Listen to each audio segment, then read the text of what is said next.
Hi అండి, welcome back to my channel. ఈరోజు నేను పొయ్యి మీద వంట స్టార్ట్ చేసేసాను ఈవినింగ్ది. అంటే రోజు కర్రీ చేయను, ఈవినింగ్ మార్నింగ్ చేసిన కర్రీని ఈవినింగ్ కూడా సరిపెడతాను. ఎలాగోలా కొంచెం ఊరగాయ పచ్చడి, కారపొడి, పెరుగు ఇవన్నీ ఉంటాయి కదా. కాకపోతే ఈరోజు సరిపోలేదు, ఫ్రెండ్స్ వచ్చారు.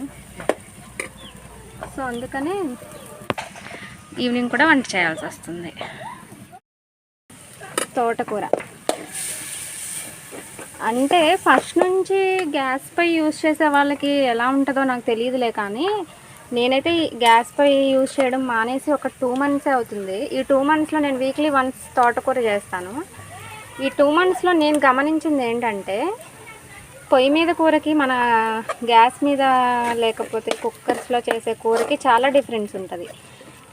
మనం కర్రీ పొయ్యి మీద చేస్తే ఆ టేస్ట్ ఎలా అయినా చాలా డిఫరెంట్గా ఉంటుంది అని నాకు అర్థమైంది.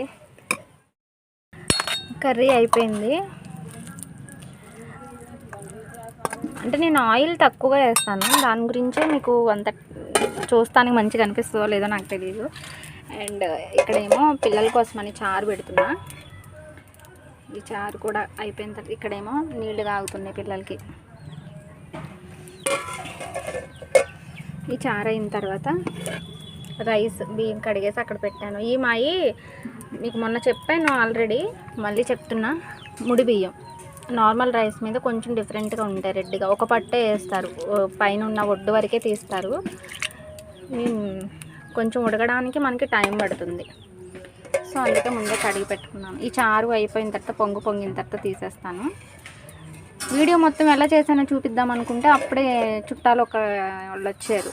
సో వాళ్ళు వచ్చారు కదా, ఇక వాళ్ళ ముందు తీయడం ఎందుకులే, వాళ్ళతో మాట్లాడాలి కదా అని తీయలేదు. Okay friends, thank you for watching.